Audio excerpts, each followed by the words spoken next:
खबर सहारनपुर से आपको बता दें, जहां पूरे 56 साल के बाद एक जवान का पार्थिव शरीर उसके घर पहुंचा है। 1967 में एयरफोर्स का जो प्लेन है वो क्रैश हुआ था। 1967 के दौरान बर्फ में दबे होने के चलते शव नहीं मिला था। एयरफोर्स में मलखान सिंह तैनात थे। सहारनपुर से पैतृक गांव शव ले जाया जा रहा है।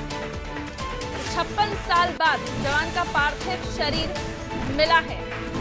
मनोज हमारे साथ जुड़े हुए हैं। मनोज, पूरे 56 साल, काफी लंबा समय, और इतने लंबे समय के बाद जो पार्थिव शरीर है जवान का वो घर पहुंचा है। मातम होगा, जाहिर सी बात है, उनके परिवार वालों में मातम का माहौल होगा, लेकिन जाहिर सी बात है इतना लंबा समय बीत जाने के बाद अब क्या कुछ आगे सरकार की तरफ से कहा जा रहा है या फोर्स की तरफ से कहा जा रहा है?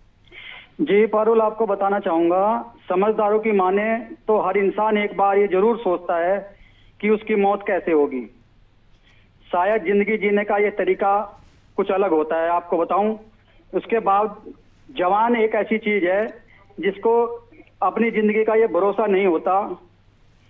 उसे ये सोचने की जरूरत नहीं पड़ती कि किस पल वो देश के लिए वर्दी पहनता है, तन पर वो खाकी सजाता है, मगर मन में तिरंगे के रंगों को समा लेता है और फिर उसी में लिपटकर मौत के आगोश में एक दिन चला जाता है। यही वाकया मलखान सिंह के साथ हुआ है, जो सहारनपुर के ये फतेहपुर गांव पड़ता है, ननौता थाना क्षेत्र का। ये 7 फरवरी 1968 को AN-12 विमान से चंडीगढ़ से लेह के लिए इन्होंने उड़ान भरी थी, लेकिन कुछ ही देर बाद इनका विमान लापता हो गया था। 1968 में भारतीय वायुसेना का यह विमान रोहतांग हादसे का शिकार हुआ था। और पारुल, आपको बताना चाहूंगा, प्लेन में 102 लोग सवार थे। इसका एक मलबा साल 2003 में मिला था। खराब मौसम का सामना करने के बाद यह विमान दुर्घटनाग्रस्त हो गया था और दशकों तक पीड़ितों के शव और अवशेष बर्फीले इलाकों में पड़े रहे। हादसे में कोई नहीं बचा था।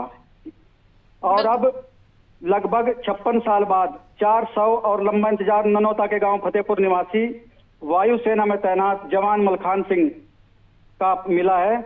और इसमें पुलिस प्रशासन और सेना की तरफ से कहा गया है कि जो भी सहयोग होगा, जो भी जवान के लिए मदद की जाएगी वो करी जाएगी। बिल्कुल, मदद परिजनों को मिल सकेगी, ये सेना की तरफ से कहा गया। बहुत शुक्रिया जानकारी के लिए।